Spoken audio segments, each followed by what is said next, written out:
Olá pessoal, mais uma vez quero cumprimentar a todos com a paz do Senhor. Estamos aqui para comentar agora a lição de número 2, onde estaremos falando sobre a doutrina, a deturpação da doutrina do pecado, né? Que é o assunto da nossa lição do próximo domingo, dia 9.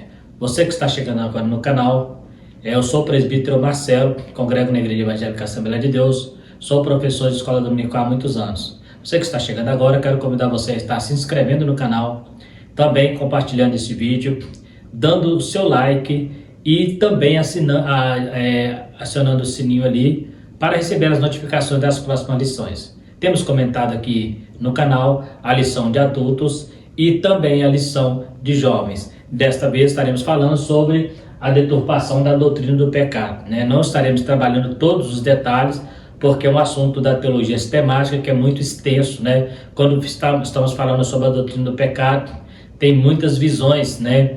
Pais da igreja, muitas visões teológicas, teologia reformada, teologia arminiana. Não entraremos em detalhes sobre essas teologias. Vamos tentar trazer uma síntese desta importante matéria que é a doutrina do pecado. Não é esse o viés da lição, porque a lição está trabalhando sobre combater essas heresias que têm entrado na igreja, mas como existe a parte mais teológica, é importante nós estudarmos o que é realmente a doutrina do pecado. Quem sabe você que está chegando agora nunca tenha ouvido falar sobre a palavra amartiologia, né, que é uma palavra de origem grega que significa errar o alvo, né, ou a palavra que estaremos estudando também no hebraico, que é a palavra ratá, né, que também significa transgressão. Estaremos trabalhando esses detalhes aqui nesta lição. Nosso texto áureo diz: pois nenhuma carne será justificada diante de Deus pelas obras da lei, porque a lei vem ao conhecimento do pecado. Então este é o tema, né, o texto áureo da lição, porque uma das coisas que a doutrina do pecado tem tentado ensinar, a doutrina do homem tem tentado colocar, é a justificação pelas boas obras, pela bondade, né? E nós sabemos que a justificação é pela graça de Deus, é pela sua misericórdia, né? O pecado de Adão arruinou toda a humanidade, contudo Jesus Cristo pode regenerar eficazmente o pecador. Então nós sabemos que estaremos falando também sobre a herança pecaminosa que nós herdamos de Adão, né? E também falaremos sobre o segundo Adão, que é Jesus Cristo, aquele que poderá nos tirar desta condenação. A Bíblia diz que por um homem entrou o pecado no mundo e com ele entrou a morte, mas Jesus veio como o segundo Adão para nos tirar do pecado e nos dar a vida eterna. A nossa introdução: a queda do homem transmitiu a toda a humanidade a natureza pecaminosa. E a partir daí, o homem que foi criado na inocência, em seu estado perfeito no Éden, passa agora a depender de um Redentor. E somente através do sacrifício do Calvário, o homem poderá alcançar a regeneração. A doutrina do pecado vem sendo deturpada a cada dia com novas ideologias, com isso tirando o homem do caminho da regeneração. Porque se a partir do momento que eu foco somente no amor de Deus e acho que não preciso de mais nada, eu saio fora daquele princípio que é a regeneração, onde o Espírito Santo que faz essa purificação através do meu arrependimento. Então eu preciso que haja um arrependimento e mudança de vida para que o Espírito Santo trabalhe a regeneração na nossa vida. Então estaremos trabalhando mais ou menos dentro dessa introdução, falando sobre a nossa herança pecaminosa de Adão e também da maneira como Cristo veio à cruz do Calvário para resgatar essa natureza, né? A sua primícia da criatura que caiu lá no Éden a partir de Adão e atingiu toda a humanidade. Então Cristo veio para resgatar o homem desta queda que ele sofreu a partir do pecado de Adão. Ensino bíblico da natureza pecaminosa. Então nós temos aqui alguns termos que a gente fez questão de destacar aqui, está na nossa lição. O termo pecado no hebraico é a palavra ratá, cujo significado é transgressão, e a sua correspondente no grego é a palavra amartias, né? Essas definições mostram o pecado como transgressão da lei de Deus. Isto não só dizem errar o alvo, mas também afastar da verdade, indo na contramão do caminho estabelecido. Então não é só o pecar, o errar o alvo, né? Porque o alvo aqui é o que? É a santidade de Deus, é o caráter de Deus. Então não é só errar, mas ir na contramão deste alvo, né? Então a palavra lá no livro de Gênesis, né, onde está escrito, aparece lá a palavra pecado, a palavra que aparece lá, ratar, significa transgressão de uma lei previamente estabelecida. Então seria isso, e no hebraico é ratar, e no grego é armartia, de onde nós tiramos a palavra amartiologia, que é uma das doutrinas da teologia sistemática, onde se estuda a doutrina do pecado, né? Vamos adiantando aqui. A universidade do pecado, universalidade, né? Eu coloquei ali errado. O ser humano foi criado em estado de inocência e dotado de livre-arbítrio. Nessa condição, o homem escolhe o pecado, que uma vez consumado passa a toda a sua descendência. Então a gente vai trabalhar um pouco aqui, não vou entrar no mérito da questão sobre livre-arbítrio e predestinação, né? Livre-arbítrio é uma teologia, né, desenvolvida por Armínio, né, e a predestinação desenvolvida pelo Calvino e pela teologia reformada. Não estaremos entrando no mérito, vamos trabalhar dentro do viés da lição, que é a doutrina do livre-arbítrio, né? Então o homem, através do seu livre-arbítrio, ele tinha condição de escolher, mas ele escolheu o caminho errado, né? E através da sua escolha, a sua descendência toda foi contaminada. Então a gente vê aí que o estado de... ele estava na inocência, mas ele era dotado de livre-arbítrio. Adão adquiriu uma natureza pecaminosa, já os seus descendentes já nascem com essa natureza. Então a diferença é que Adão não tinha essa natureza pecaminosa. Quando ele cai, ele passa a partir dali, ele receber essa natureza, a sua natureza se tornou pecaminosa. Até então ele não tinha essa natureza. Agora a partir dele, todos que nascem já nascem com a natureza do pecado. Adão tinha uma santidade passiva. O que é uma santidade passiva? Ele estava numa situação em que ele não precisava de ficar se santificando, né? Era natural a santidade, como no céu os anjos fazem. Os anjos não precisam de se consagrar, não precisam estar em jejum, não precisam estar em oração, porque já está no estado passivo de santidade, né? Então Adão tinha a santidade passiva, e a partir da queda passa a ter uma santidade ativa. Agora é necessário oferecer sacrifício, é necessário ele lutar para essa santificação, para que essa santificação permaneça na vida dele, né? Assim como Satanás quis mais do que devia, e o que achou que era liberdade se fez escravidão. Então, assim como Satanás ele quis mais do que era direito dele, o homem fez a mesma coisa, achando que seria livre, na verdade se tornou escravo, né? A partir da sua decisão de tocar na árvore do conhecimento, então ele se torna escravo, né, do pecado, né? Então até então ele era uma pessoa livre, mas ele achou que poderia ser mais livre do que já era, e na verdade ele se prendeu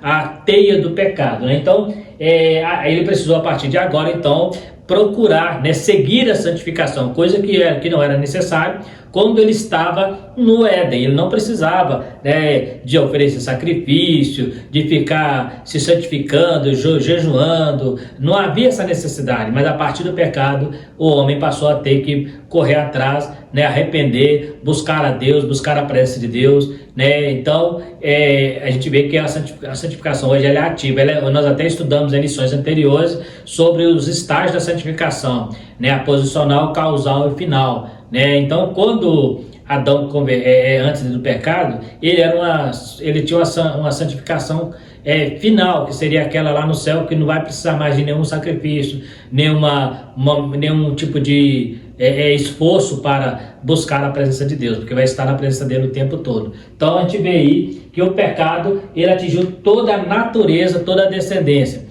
Então nós herdamos essa natureza pecaminosa de Adão, mas o Senhor também nos prepara algo para que nós possamos recuperar, né, a nossa vida, né? E esse corpo nosso que é pecaminoso um dia será transformado num corpo revestido de glória, onde não haverá mais natureza pecaminosa. Mas enquanto estamos nele, nós precisamos ter este cuidado de não viver no pecado, né? A gente gosta de dizer que o pecado, né, o homem é liberto pelo menos em 3 estágios. Né? Ele no passado, ele é liberto da condenação do pecado, nenhuma condenação há para os que estão em Cristo Jesus. No presente, ele é liberto do poder do pecado. O pecado não terá domínio sobre vós, porque em vós habita o Espírito Santo. E no futuro ele será liberto do corpo de pecado, significa que será revestido de um corpo de glória, onde o pecado não terá mais poder. Então, no passado, somos livres do poder do pecado, melhor dizendo, da condenação do pecado, no presente do poder do pecado e no futuro do corpo de pecado, onde não haverá mais condição do homem pecar, né? A origem do pecado. Os tópicos em vermelho, que está na lição, que está aqui, são os tópicos da lição. O azul é os acréscimos que a gente traz nos comentários nossos, né? Então eu trouxe algumas coisas aqui relacionadas a essa primeira parte. Hoje eu vou trabalhar um pouco sobre o pecado, né? Eu vou entrar mais um pouco na armartiologia. Então eu trouxe aqui, não dá para explicar tudo, mas a origem do pecado. Onde se originou o pecado? Você pensa assim, originou no Éden. Não, na verdade o pecado se originou em Satanás lá no céu, lá na eternidade. O primeiro ser a pecar no universo foi Satanás. Então, a partir dele, ele leva o homem a cometer o mesmo delito. Mas o pecado se origina em Satanás, não se originou em Deus, né? E também o homem não pecou, como diz, né, se eu não me engano, Orígenes, ele acreditava que a alma do homem já tinha pecado no passado. Então, o corpo foi como se fosse um castigo para o homem, né? Então, quando a alma entra no corpo, é como se fosse um castigo. Mas o pecado, na verdade, ele não aconteceu na alma, ele acontece em Adão e Eva, no seu corpo físico, lá no jardim do Éden. O pecado originou-se em Lucifer no céu. O pecado não foi criado por Deus, como alguns pais da igreja defendem. Existem pais da igreja que tinham essa ideia de que, como Deus criou todas as coisas, o pecado também é uma maneira de testar o homem a sua fidelidade, né? Mas não tem base bíblica. O pecado nasceu no coração de Lúcifer, até que se achou iniquidade em ti. Lá em Ezequiel 28, versículo 15, a gente tem mais ou menos essa expressão baseada ali no rei de Babilônia, né?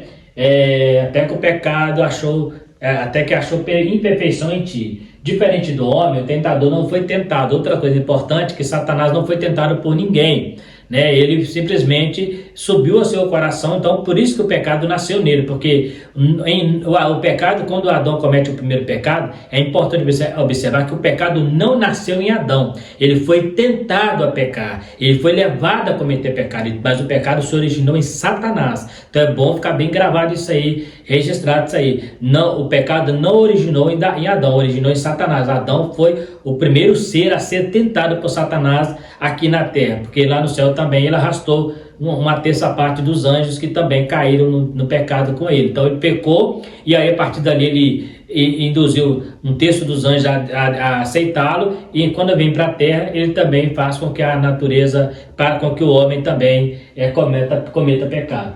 Então ele não foi tentado, ele simplesmente usou do seu livre-arbítrio para pecar. O que ele não conseguiu no céu, tentou conseguir através do homem, sair dos domínios do Criador e proclamar a sua independência. Então lá no céu, ele queria ser independente de Deus, ele queria se nivelar com Deus, né? Quem conhece muito o livro de Ezequiel, no capítulo 28 também o capítulo 14 de Isaías, onde fala do rei de Tiro, o Ezequiel fala de Babilônia, né?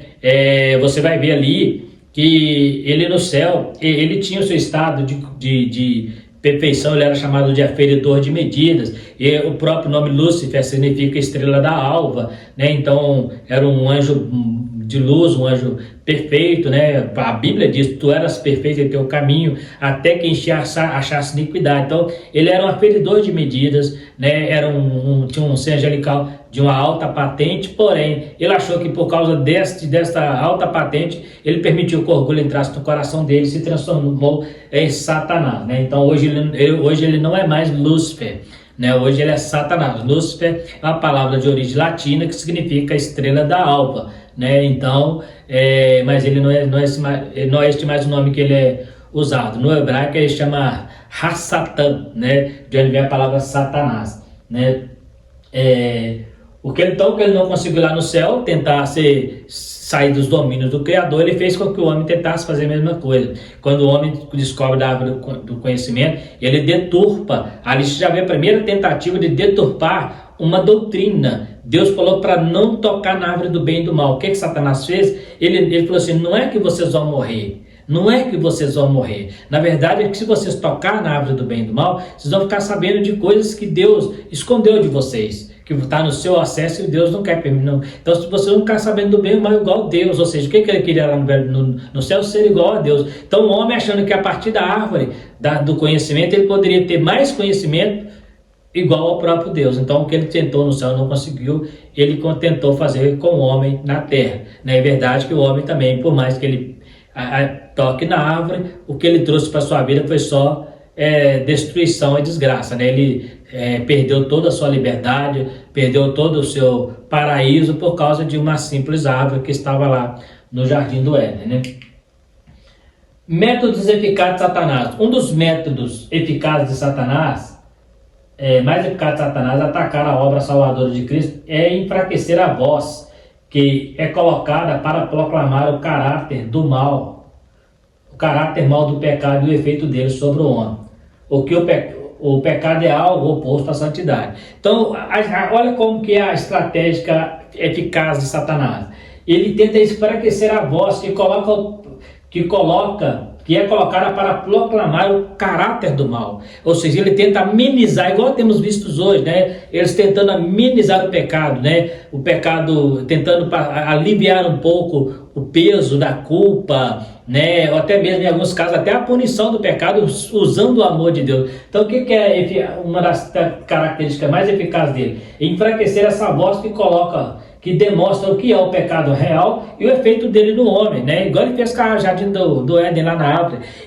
A árvore, quando Deus falou para não tocar na árvore, existiam regras. E essas regras eram exatamente não tocar na árvore, porque eles morreriam, né? Mas aí Satanás fala, vocês não vão morrer. Vocês vão só ficar conhecendo bem e o mal. E realmente, eles não entendiam o que seria aquela morte. Adão e Eva não sabiam o que era isso. Então, para eles era tudo novo. Então, eles pensaram, se eu tocar, eu vou morrer. Eles não morreram. Viveram mais de 900 anos ainda. Então, mas a morte que Deus estava falando era tirar deles a vitalidade, né, a juventude, a eternidade. Né? Eles foram, a partir dali, foram se degradando. Né? A carne deles, o corpo humano foi perdendo a sua essência, né? A sua vitalidade. Então, esse tipo de morte. Só que Satanás, ele omite isso por quê? Porque ele queria fazer o homem pecar.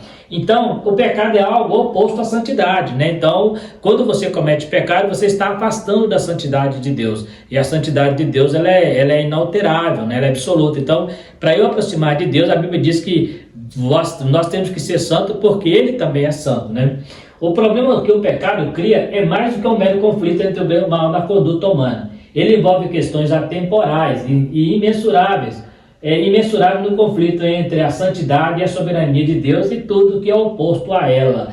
Então, ele não é só um problema de conflito entre o bem e o mal, mas ele envolve muito mais questões atemporais, porque a consequência é eterna, a consequência é futura. O pecado sem ser tratado, sem o homem se regenerar, se arrepender, é atemporal, porque em qualquer época, não é só no passado, não é só no presente, mas no futuro também, o homem vai colher o fruto daquilo que ele plantar. A Bíblia diz que quem semeia na carne colherá corrupção. Quem semeia no Espírito ceifará a vida eterna. Então, e esse conflito envolve, né, a santidade de Deus, que é a substância de tudo, e envolve tudo que é oposto a ela. Então, o pecado ele vai sempre tirar você da presença de Deus. É o que fez com Adão e Eva. Foi banido do jardim, onde Deus descia para falar com ele, né? Então, o pecado ele tem essa visão. Não é só você errar o alvo, mas você sair do caminho totalmente.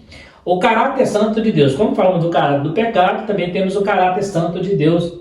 O caráter santo de Deus é único e o final pelo qual os valores mais morais podem ser julgados com exatidão. Então, só existe valor moral exato quando você joga esse paralelo ao caráter de Deus, né? Ele é o final pelo qual você mede o que é moral, você mede o que é santo, você mede o que é perfeito. Deus é o nosso aferidor de medidas, a partir da sua santidade é que nós entendemos o que é correto, o que é errado, o que é pecado. Pecado é tudo aquilo que agride a santidade de Deus, pecado é tudo aquilo que é contra a vontade de Deus, pecado é tudo aquilo que Deus não permite o homem faz, é o limite que Deus coloca e o homem quebra. Isso tudo é pecado, né? Porque ele agride a santidade de Deus. Deus é justo num sentido absoluto e juiz de tudo que é mal, e o executor da penalidade que o justo juiz deve impor. Então, ele é justo em toda a sua situação, no sentido absoluto, é o juiz do mal, executor da penalidade,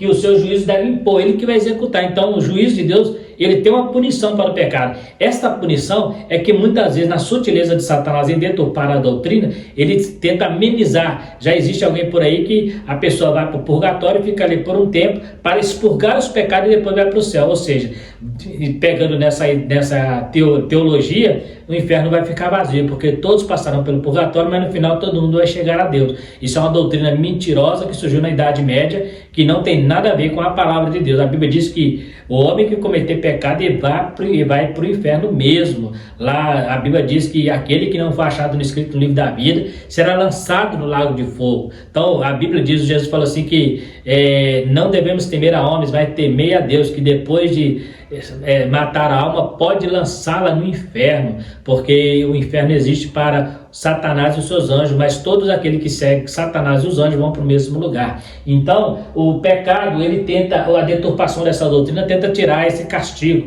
né? Hoje tem coisa, não tem, hoje em alguns lugares não dá nem para saber o que é pecado. Existem pessoas que misturam muitas coisas e no final dá tudo certo, né? Fica igual aquele filme, né, o Alto da Compadecida, né? Quem já viu aquele filme ali no final, aquela comédia, né, ali tem o julgamento de Satanás, né? Todo mundo ali é mau, todo mundo é assassino, mas no final todo mundo vai entrar no céu, né? Mas não é isso não é verdade, isso é uma mentira, né? Só vai entrar no céu aqueles que amam Jesus, aqueles que andam no caminho do Senhor, aqueles que obedecem a sua palavra. Aqueles que estão fora da palavra não vão entrar no caminho, não vão entrar no céu. E aqueles que obedecem estarão com o Senhor, né? O pecado revelou algo que os seres angelicais nunca tinham visto em Deus: sua graça, né? Que interessante, né? Ele já tinha visto a sabedoria, a soberania, sua bondade, mas não tinha visto sua bondade a alguém que não merecia. Então os anjos não conheciam esse lado de Deus, né? O pecado revelou esse lado, porque os anjos viviam diante de Deus, diante da sua soberania, a sua sabedoria, a sua majestade, eles viam a sua glória, eles estavam ali vendo tudo de Deus. Mas quando o homem peca, agora ficou aquele ícone: e agora? E agora? Como que vai ser? Aí Deus manifesta a sua graça para alguém que não merecia, porque Deus não perdoou Satanás, Deus não manifestou sua graça para Satanás. Por quê? Vamos entender, porque Satanás não foi tentado, ele decidiu, o homem foi tentado, ainda que foi uma decisão do homem, mas houve uma tentação. Por isso, pela fraqueza da carne, Deus ainda resgata o homem, mas não foi a iniciativa principal do homem, né? Não estamos aqui justificando o pecado do homem, mas ele foi tentado para cair no pecado, né? E ele foi ali iludido por Satanás, deixou de ouvir a Deus, então por isso Deus o resgata, diferente de Satanás, que ninguém o tentou, ele decidiu pecar, né? Então os anjos ali no céu não viu Deus manifestar a sua graça para Satanás e os seus seguidores, mas vê Deus manifestando a sua graça para o homem aqui na terra, algo que eles não conheciam, né? O caráter do pecado. Em seu caráter fundamental, o pecado é a indisposição incansável da parte da criatura de permanecer na esfera e limitação na qual o Criador, guiado pela sabedoria divina, a colocou. O que é isso? O pecado é algo, né? É uma indisposição incansável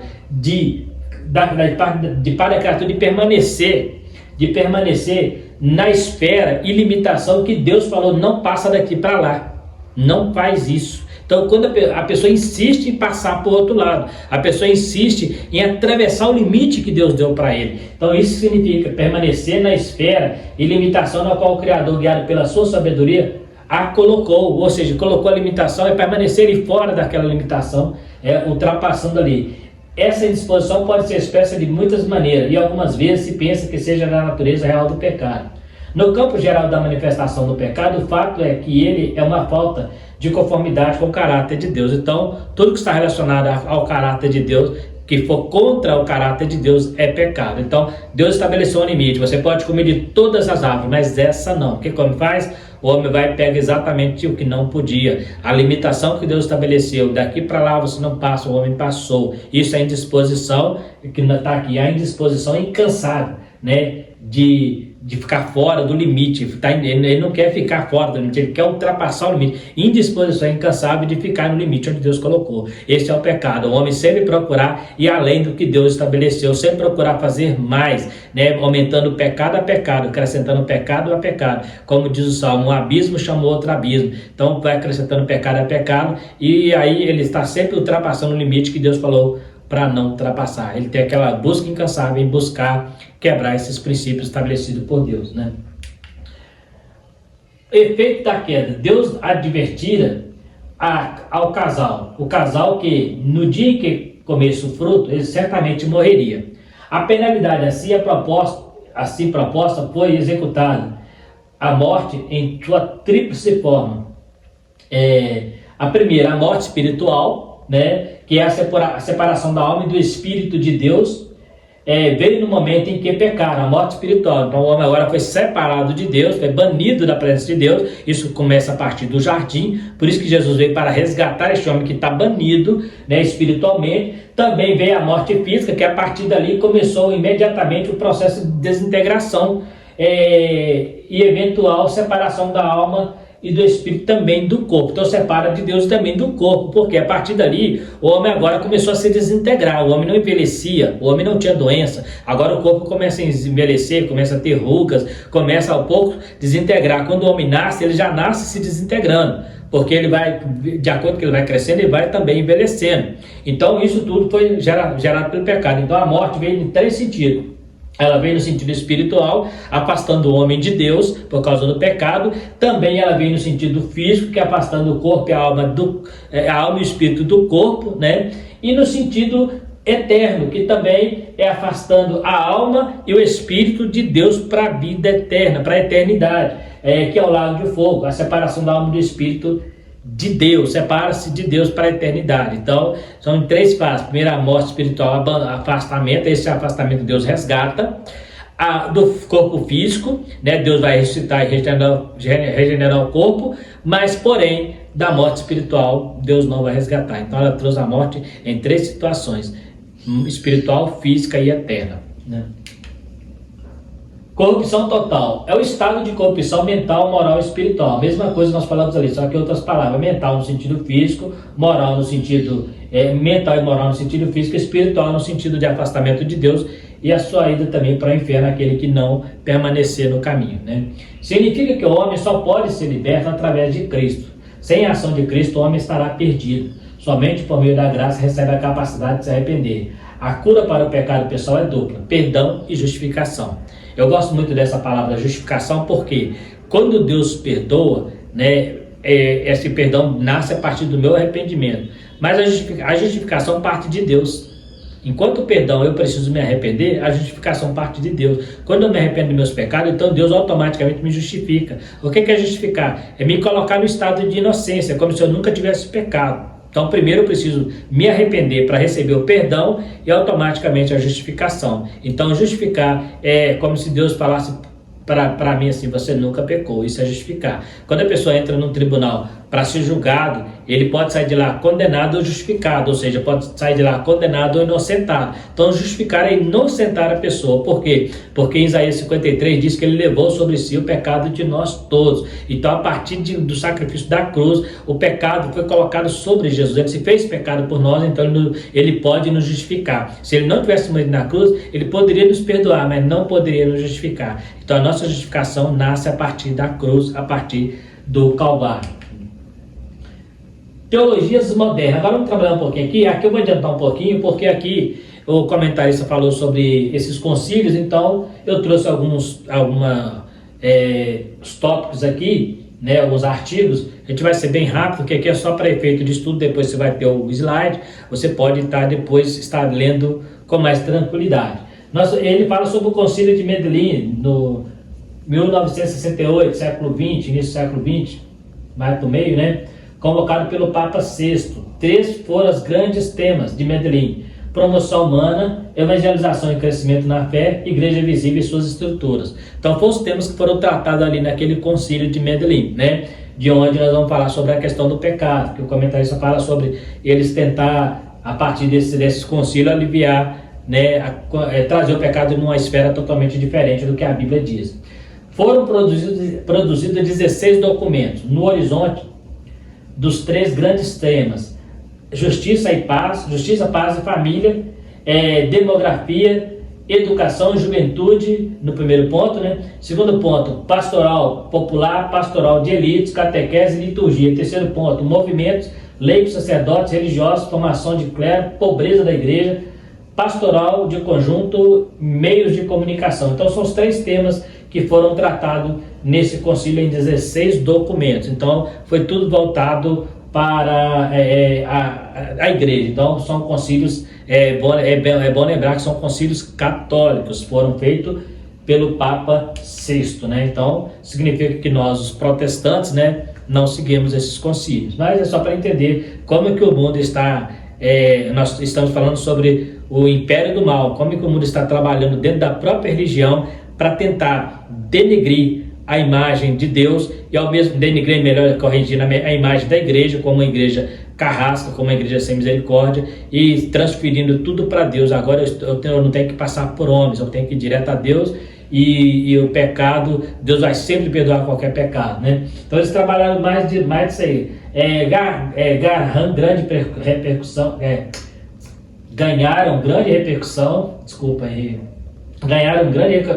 os documentos sobre a justiça, paz e pobreza da igreja. Diante da relevância e impactos desse documento, elementos característicos de Medellín foram as reflexões sobre pobreza e libertação. Então são os 2 temas que eles mais trabalharam: a pobreza da humanidade e a libertação, que depois gerou também a teologia da libertação, que estaremos falando mais adiante. O episcopado latino-americano não pode ficar indiferente ante as tremendas injustiças sociais existentes na América Latina, que é manter a maioria do nosso povo numa dolorosa pobreza. Em muitos casos chega a ser miséria humana. Para a nossa verdadeira libertação, todos os homens necessitam de profunda conversão para que chegue a nós, reino de justiça e de amor e paz. É interessante que a igreja, ela chama para si a responsabilidade que chega até nós, né, o clero, a igreja, né? Então eles chamam para si a responsabilidade que seria para Deus. É bom lembrar que igreja são as pessoas, não é o clero, não é a elite episcopal, não é o templo. A igreja são pessoas, né? E até os pastores que estão na igreja, diante de Deus, são todos ovelhas, mas eles chamam para eles, né, essa ideia. Falando sobre a pobreza humana. É interessante que na Idade Média a igreja desprezava a pobreza, né? Eles entendiam que pobreza era sinal de fracasso, de miséria, e até cobravam, né, penitência dos pobres para que eles saíssem daquela miséria. Depois a igreja agora mudou essa ideia, trazendo a pobreza como se fosse algo que tem a ver com o pecado, né? Nada a ver uma coisa com a outra. A relação da teologia da libertação com o marxismo pode ser explicada a partir do conceito de Max Weber, né? Esse Max Weber, ele é um sociólogo, né? E ele trabalha muito dentro dessa visão, junto com o outro aqui, Michel Loy, esse conceito circulado por tema para analisar o surgimento da teologia da libertação, que se deu por meio de convergência da eleição, da seleção de alguns aspectos e elementos do cristianismo e do marxismo em uma determinada circunstância histórica. Então aqui só para você entender, como eu falei, é muito complicado esse assunto, é muito longo inclusive, mas nós temos aqui 2 grandes sociólogos, que é o Max Weber e o Michel, né, Loy, que eles trabalham dentro dessa visão da teologia da libertação. Eles trabalham com a libertação do homem, né, e aqui também nasce, para quem, né, talvez já tenha ouvido dizer, aquela famosa confissão positiva, né, que está muito relacionada à teologia da prosperidade e à teologia da libertação, aquela coisa que você pode determinar o seu futuro, que as suas palavras têm poder e que você pode determinar, e que você falar vai virar verdade, né? Confissão positiva nasce também a partir desses homens aí, sociólogos, né? O cristianismo se aproxima do marxismo na década de 1960 na América Latina. Luiz de Bourdin contextualizava o período do rompimento com a teologia clássica. O que é teologia clássica? A teologia verdadeira, a principal, a que iniciou a igreja, né? Um período de fracasso do modelo econômico desenvolvicionista, de queda de alguns regimes populistas e ascensão de setores populares da sociedade. Com o advento político de crise e cisões, uma tão importante instituição, a Igreja Católica não poderia ficar imune. A teologia também sofreu uma crise interna e os seus próprios ideais, de seus próprios ideais e fundamentos. Então aqui já é uma crítica desse Luiz de Bourdieu, né, que segundo a história é um ex-padre, né, um ex-sacerdote. Ele contextualiza mostrando o perigo que essa teologia da libertação ela traz para a própria Igreja Católica, né? Que a Igreja Católica aqui, ele fala assim, a contextualização do período do rompimento da teologia clássica, né? Então ele contextualiza um período de fracasso do modelo econômico desenvolvimentista, de queda dos regimes populistas e ascensão de setores populares da sociedade. Com o advento político de crise e cisões, uma tão importante instituição, a Igreja Católica, não poderia ficar imune, ela também sofre as consequências. A teologia também sofreu uma crise interna de seus próprios ideais e fundamentos, ou seja, ela sofre uma crise a partir daquela ideia dos concílios de Medellín, né, que nós acabamos de falar, de tentar amenizar o pecado para o homem, né? Como eu falei, são termos mais técnicos, né, então precisa estar mais atento na leitura, né? Cristianismo liberal ou liberalismo teológico representa a tentativa de abordar o cristianismo de uma perspectiva crítica, aberta, honesta, racional, sem negar ou menosprezar a importância da experiência religiosa e do compromisso religioso. Então, a princípio, parece uma coisa bonita, poética, né? Mas essa crítica aberta, honesta e racional é criticar as doutrinas bíblicas. Se fosse criticar a religião, era até aceitável, mas criticar princípios cristãos, né? E menosprezar a importância da experiência religiosa e do compromisso religioso. Então, quando eu passo a criticar, né, demais, né, sem ter base bíblica, eu vou criticar baseado em quê? Baseado nos meus conceitos, nas minhas ideias. Então, aí é um perigo muito grande essa teologia, né? Além de uma abordagem de reflexão teológica, o termo também se aplica ao movimento teológico no seio do protestantismo, cuja produção intelectual ocorreu entre os séculos XVIII e XX e o início do século XX. Então nós vemos aqui que essa reflexão teológica do pecado, nós estamos trabalhando aqui dentro da teologia do pecado, ela também afetou a igreja do século XVIII. Nós poderíamos até voltar um pouco mais, porque hoje a igreja anglicana, que é uma igreja de cunho protestante, hoje o evangelho lá ficou meio que sem compromisso com a verdade. É um evangelho meio falso, né? Uma pregação meio falsa, não só o anglicanismo, né?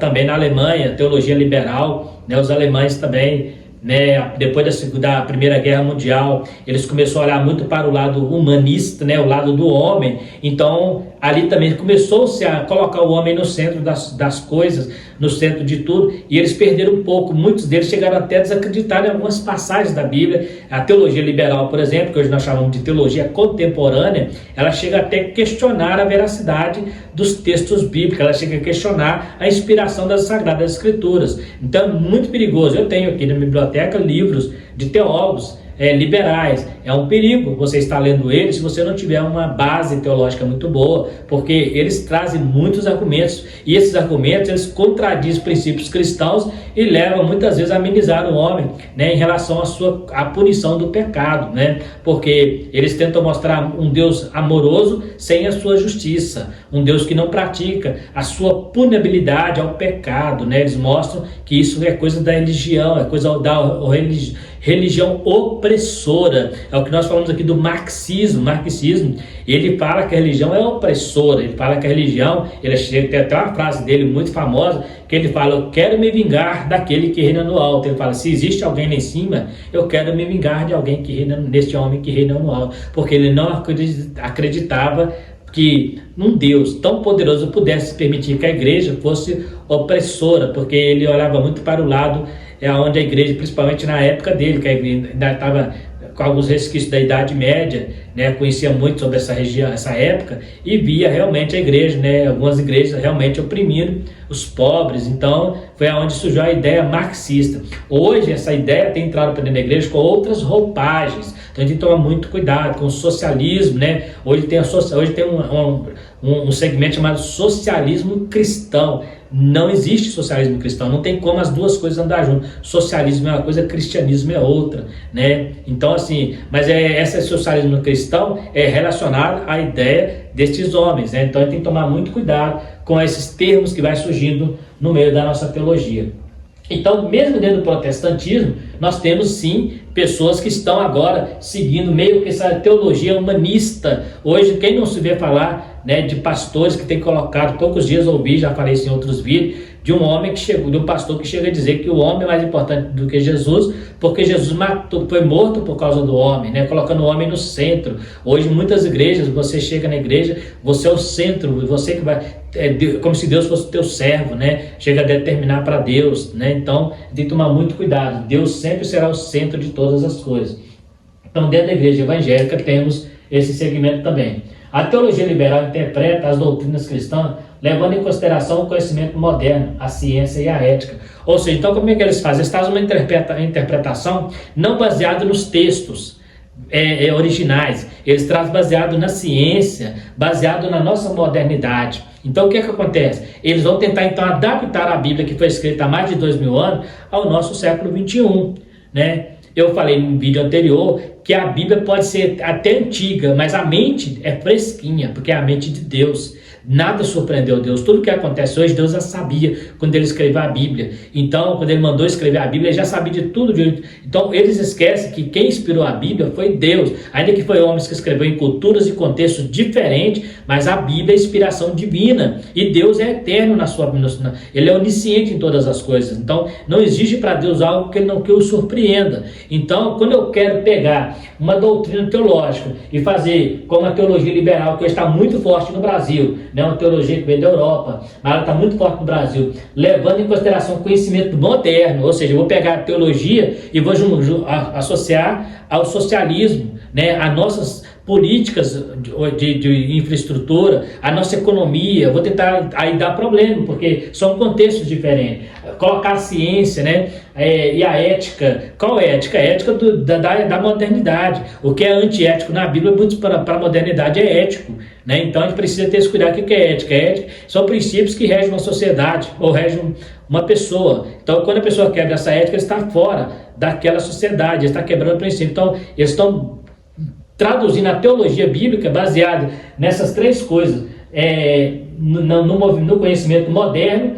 na ciência e na ética. Mas a ética de hoje, a ciência de hoje é a modernidade. Então é muito perigoso. O liberalismo teológico enfatiza a importância da razão e da experiência sobre a autoridade doutrinária. Ou seja, eles colocam então a razão, o racional e a experiência acima da doutrina. Então é tipo assim, não está na Bíblia, mas deu certo para mim, eu tenho uma experiência, deu certo, funcionou, então isso é bíblico, então isso é de Deus. Não está na Bíblia, mas se deu certo é de Deus. Isso significa experiência. Ou racional, raciocínio é o quê? Eu começar a ler a Bíblia com os olhos da modernidade, não com os olhos do Espírito Santo, porque o Espírito Santo ele é racional, ele não é imaturo, né? Ele é o que inspirou a Sagrada Escritura e ele que revela as verdades ocultas da palavra de Deus para nós. Mas nessa teologia da libertação, você começa a interpretar a Bíblia a partir de quê? De sua experiência pessoal, né? Hoje nós temos visto tanta coisa entrando dentro da igreja. Deu certo, está funcionando, está trazendo pessoas. Eu falei há pouco tempo sobre igrejas que têm adaptado os seus cultos para atrair jovens, né? Fazem cultos parecendo mais boates, parecendo mais show, né? E muitas vezes você não sabe separar o que é crente e o que não é, né? Poucos dias eu vi na internet uma igreja que uns pastores que reuniram e fizeram um boteco gospel, né? Uma boate gospel, né? Onde as pessoas vão ali para namorar, ao som de música gospel, misturando. Isso chama sincretismo. Nós estamos tentando unir o sagrado, né? O sagrado ao profano, né? Então, assim, são coisas que não são teologias modernas, né? Mas tá dando certo, o pessoal tá gostando, tá legal. Pois é, mas será que é a vontade de Deus? Muita coisa no passado que deu certo, Deus falou assim: eu não mandei fazer isso. Quem disse que eu mandei fazer isso? Quem disse que eu autorizei vocês a fazer isso? Lá em Malaquias fala que eles ofereceram o cordeiro com defeito para Deus e falava assim: não tem problema, você oferece para o teu príncipe, vê se ele vai gostar. Você está oferecendo para mim, eu não te pedi isso. Então tem coisa que o homem faz, que é decisão humana, e que ele vai arcar com as consequências. Os cristãos liberais viam sua teologia como uma alternativa ao racionalismo ateísta e às teologias tradicionais baseadas na autoridade moderna, como a Bíblia ou a tradição sagrada. Então eles viam como alternativa, né? Eles eram uma alternativa para combater a doutrina ateísta. Então significa, eu consigo fazer a pessoa passar a acreditar em Deus a partir do momento que eu tiro da cabeça dele que a religião é importante. Que a religião, que a pessoa pode ser crente sem precisar de seguir a religião, porque hoje um dos maiores problemas dos ateus hoje é quando eles criticam a religião, não é nem criticar Deus, é quando eles veem algo na religião. Pode observar, a maioria dos ateus, para eles criar uma ideia até, eles tiveram que estudar em religião, eles tiveram que estudar a igreja para entender, porque só entende a igreja, só entende Deus a partir de dois princípios. A partir de duas situações, só vai entender Deus a partir da Bíblia e a partir da religião. Então, para você criar uma teologia ateísta, você precisa seguir esses dois segmentos. Primeiro, ler a Bíblia e depois estudar a religião. E quando se estuda a religião, algumas decepções, algumas coisas que estão fora, fazem com que as pessoas se tornem ateístas. Então, a teologia liberal, eles trazem como uma alternativa ao racionalismo do ateísmo, né? É uma alternativa para resolver esse problema, né? E tem como base, né, a Bíblia ou a tradição sagrada, que a Bíblia é a religião. Acabei de falar, a Bíblia e a tradição sagrada, que seria a religião, né? Formalização do pecado, crítica e ética moral. Ética é o conjunto de regras que regula a conduta de uma pessoa dentro de um contexto social. Já a moral é a prática dessas regras. A quebra da ética significa imoralidade dentro do contexto ético-social pré-estabelecido. Então, se eu estou num grupo, eu quebro a ética. Dentro daquele momento ali, eu cometi um erro moral. Eu quebrei uma ética de um grupo, né? Quebrei o princípio. A ética cristã é estabelecida pela palavra de Deus. E ela vem na contramão da ética humana. Por quê? Porque é Deus que estabeleceu a ética. Deus, toda a ética parte de Deus, né? O homem pode criar suas éticas, seus princípios, mas as éticas do homem são mutáveis, né? Por exemplo, o que era ético no passado, ou o que era antiético no passado, hoje é ético. Né? Então, porque vai mudando de acordo com a cultura, vai mudando de acordo com a modernidade, né? A pós-modernidade que vivemos hoje, a ética vai mudando, mas a ética de Deus, ela começou lá no Éden e vai terminar lá no final. Ela é imutável e é essa ética que a igreja tem que seguir. Então, nessa ética, pecado é pecado, não existe pecadinho, não existe pecadão, pecado será punido, quem ser liberto do pecado será salvo. É ética de Deus, não tem como fugir disso aí. A ética moral e bíblica é imutável, uma vez que Deus é quem estabeleceu. A humana é temporal, a divina é atemporal, acabamos de dizer. Então a ética divina, ela é eterna. Então o que é pecado lá no Éden, é pecado lá no milênio. O que é pecado lá no Éden é pecado hoje. Na ética humana não, né? Quantas coisas você via no passado que era proibido, que era escândalo, hoje é normal, né? Hoje é normal. Né? Antigamente, pega, por exemplo, um filme de época, ou até mesmo uma novela de época, as pessoas, os trajes das pessoas, como eram, né? Você não via as partes das pessoas, né? As mulheres com vestidos longos, os homens muitas vezes de ternos, né? Hoje você anda para a rua fora, as mulheres estão seminuas, né? Os homens também, né? Exibindo a cultura ao corpo, né? Coisa que antigamente seria repugnante, né? Na década de 60, por exemplo, um homem saísse de bermuda na rua, né, para eles nem existia, eles usavam uma espécie de cirola, aquilo era vergonhoso, né? Hoje não, hoje o camarada sai bobear até nu para rua fora e tá normal. Então assim, a gente vê que eu não estou entrando no método de costumes aqui, mas estou mostrando como que muda, né? Se você pegar uma novela de época do século passado, por exemplo, um filme, você vai ver os trajes, né? As pessoas usavam chapéu, os camaradas usavam paletós, ternos, né? Com colete, se a pessoa usasse uma camisa, uma blusa branca ou um short, para eles estavam nus, né? Estavam nus, aquilo era vergonhoso, sair na rua era atentado violento ao pudor, poderia se dizer assim. Mas hoje é comum, né? Um homem andar sem camisa na rua era vergonhoso. Na década de 60, na década de 50 era vergonhoso um homem andar sem camisa na rua, né? Não estou entrando no mérito aqui, falando que o que é certo e o que é errado. Estou mostrando como que os comportamentos mudam. Como que os comportamentos mudam de acordo com a modernidade, a pós-modernidade que vivemos. Então, de acordo com o homem vai se desenvolvendo, ele vai mudando. O problema é que está mudando para pior, né? O problema é que o que era muito bom está perdendo o seu efeito e está mudando para pior. Estamos vivendo um mundo que está totalmente perdido nos conceitos. Hoje, para você criar um filho neste mundo, você fica, dependendo da maneira como você vai criar, você é taxado de cafona, de antiético, né, de ultrapassado. Por quê? Porque a modernidade tem levado o homem a mais ou menos parecido com Sodoma e Gomorra, querendo fazer o que quer e está achando que está tudo normal, né? Então a gente vê aqui que a ética humana, ela é temporal, a de Deus é divina, é eterna, né? A imoralidade sexual. A imoralidade sexual nunca foi tolerada na Bíblia. Veja o caso de Sodoma e o caso de Davi, que é mesmo perdoado, sofreu as consequências da imoralidade.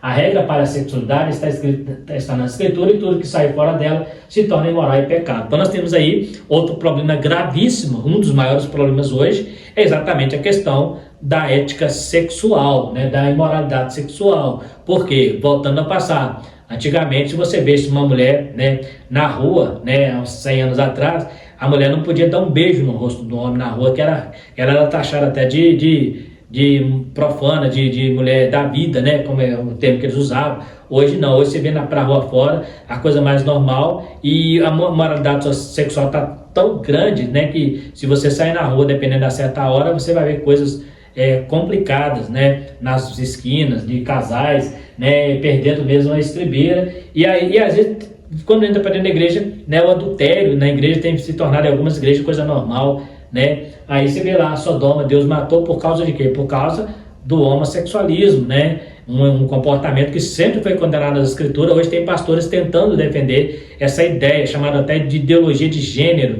né? Não defendemos isso, defendemos, amamos as pessoas, mas o comportamento delas não, porque o comportamento não é eu que estou julgando, é a Bíblia.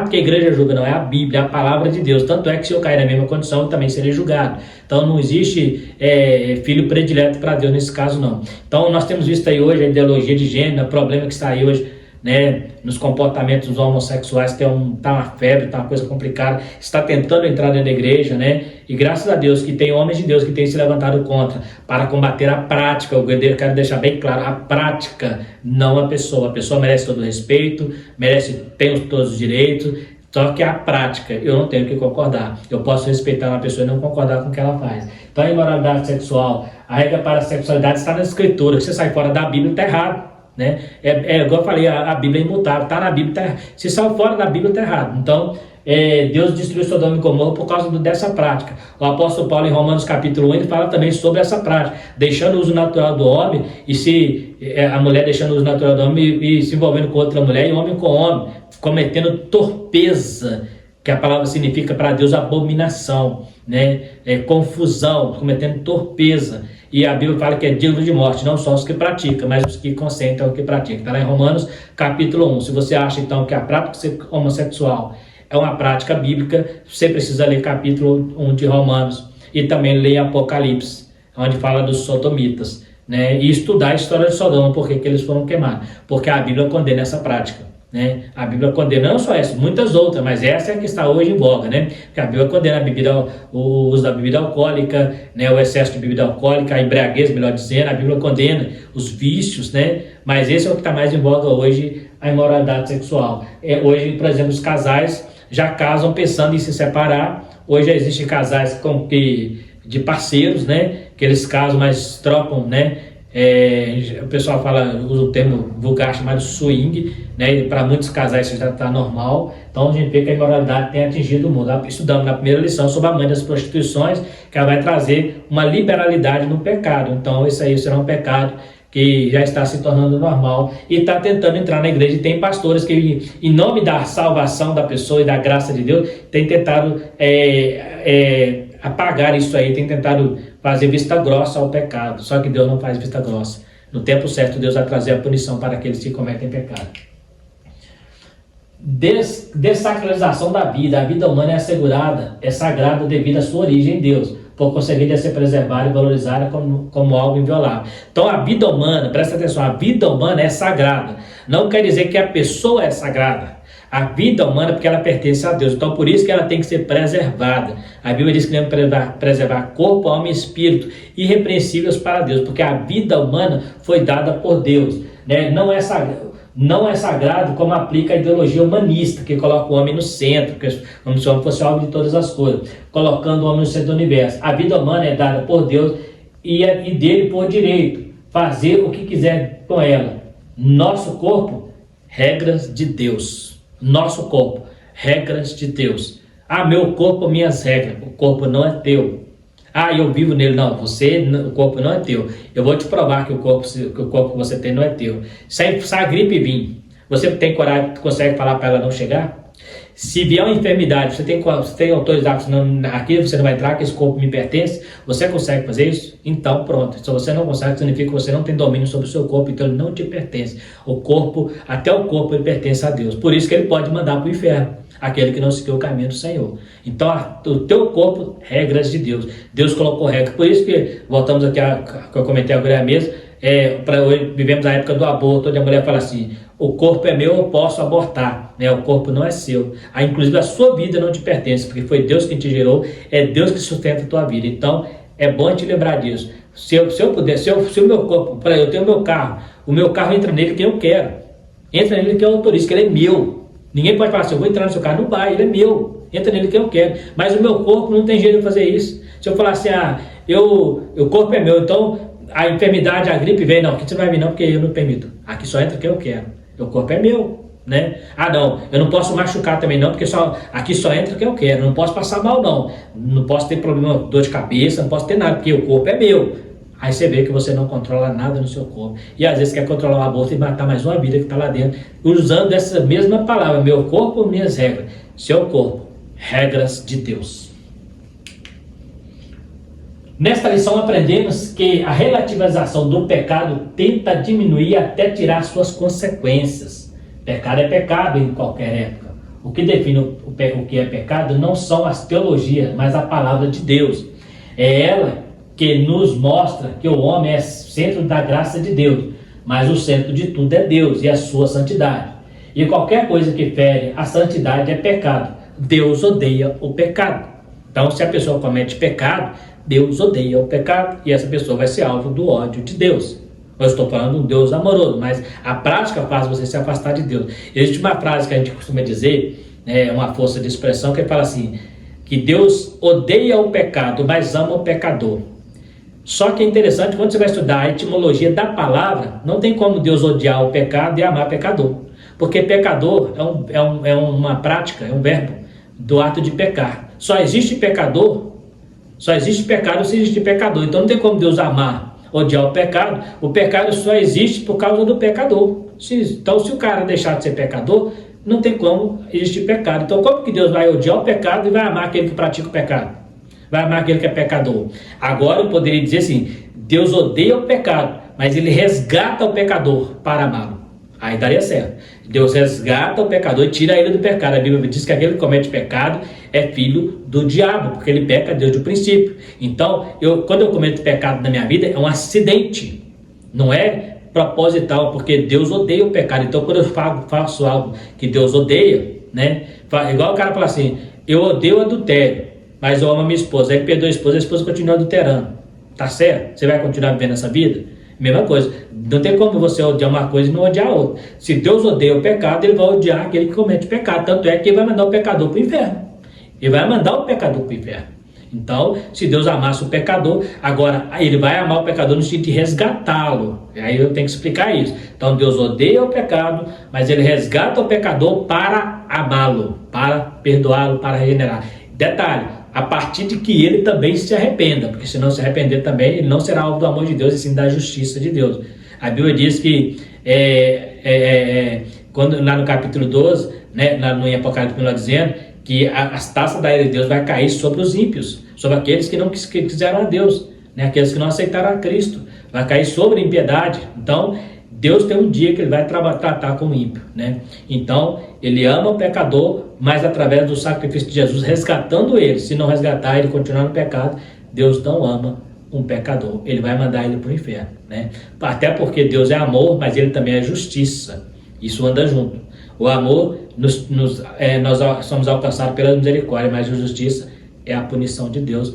A Bíblia diz que Deus castiga e açoita aquele que recebe por filho. Então, se Deus castiga nós, imagina aquele que não está com ele. Então, é importante nós termos essa visão. Então, pecado é tudo aquilo que agride a santidade de Deus, né? E a gente aprendendo nessa lição, então, sobre essa importante ideia de combater este pecado que tem tentado entrar dentro da igreja, tentado amenizar a punição, a punibilidade do pecado. Eles têm tentado aliviar, né? Como diz lá no, se não me engano, no livro de Isaías, passando óleo nas feridas, as feridas não untadas, né? Então, não adianta eu tentar amenizar uma coisa que existe uma punição para ela se eu não me arrepender. Assim como Deus puniu Adão e Eva, né? Tirou eles do paraíso e jogou na terra. Agora vocês vão ver, por um período aí vai morrer, né? Deus trouxe uma punição para eles. Então Deus continua com essa punição até no final. A Bíblia fala assim que o diabo e os seus anjos serão lançados no inferno e todos aqueles que se esquecem de Deus. Então não é só o diabo. Todos aqueles que se esquecem de Deus serão lançados lá também. Então nós aprendemos mais uma vez sobre essa importante doutrina, a martirologia, que é a doutrina do pecado. Trouxemos aqui algumas ideias, algumas dificuldades, algumas dúvidas que você tiver. Talvez eu tenha falado algo aqui que você tenha interpretado errado. Tem toda a liberdade de estar também fazendo a pergunta para nós aqui nos comentários abaixo e nós estaremos, dentro da medida do possível, respondendo para você. No mais, eu quero pedir a você mais uma vez que ficou até o final do vídeo, se inscreva no canal para estar nos ajudando, também compartilhe esse vídeo, dê o seu likezinho ali e ative o sininho para receber as notificações. E Deus te abençoe muito, muito obrigado por estar conosco até o final e espero você na próxima lição, se Deus quiser. Fique todos com Deus e até a próxima, em nome de Jesus.